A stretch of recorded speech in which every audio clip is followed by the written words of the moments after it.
శ్రీ అపర్ణ, జై అపర్ణ, జై జై అపర్ణ. ఈ రోజున మన ఆలయానికి ఒక భక్తులు వచ్చారు. వారి యొక్క మాటల్లో వారి సందేశాన్ని మనం విందాం. అందరం కూడా వారికి అమ్మవారు స్వయంగా స్వప్నం కనిపించారట. ఒకసారి మనం వారి మాటల్లో మనం విందాం.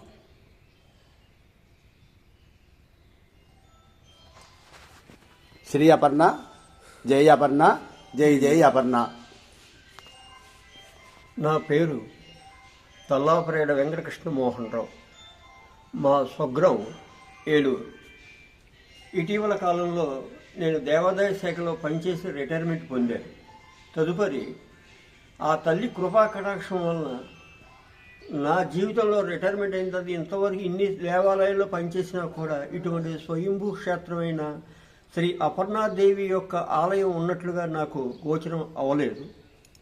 ఇటీవల స్వప్నంలో ఈ నెల డిసెంబర్ 7వ తారీఖు అంటే శనివారం అనగా ఆదివారం నాడు 2:55 నాకు తెలియకుండానే నా వాగ్దేవి ద్వారా అంటే నా వాక్ ద్వారా శ్రీ అపర్ణాదేవియే నమః, ఓం నమో శ్రీ అపర్ణాదేవియే నమః, ఓం నమో శ్రీ అపర్ణాదేవియే నమః అంటూ నాకు తెలియకుండానే నేను స్మరించుకుంటూ ఆ తల్లి యొక్క నామాన్ని స్మరించుకుంటూ నేను కళ్ళు విప్పి చూడగా ఆ తల్లి వచ్చి దర్శనం చేసుకోమని ఆదేశించినట్లుగా నాకు నా స్పష్టత కలిగింది. కాబట్టి నేను ఈ రోజున ఎక్కడున్నా సరే ఈ యొక్క ఇదిని తెలుసుకోవాలని చేసి గూగుల్లో సెర్చ్ చేయగా ఈ అపర్ణాదేవి యొక్క ఆలయ విశిష్టత, ప్రధాన అర్చకులు, ఈ దేవాలయానికి ప్రధాన అర్చకులు అయిన ప్రభాకర శాస్త్రి గారు యొక్క చెప్పే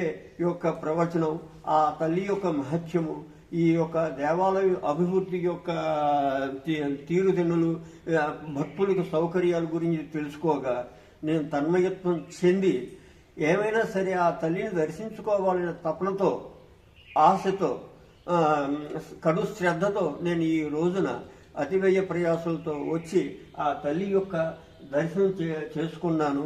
ఆ తల్లి కృపా కటాక్షాలు అందించాలని కోరుకుంటున్నాను మనసా వాచా కర్మణ.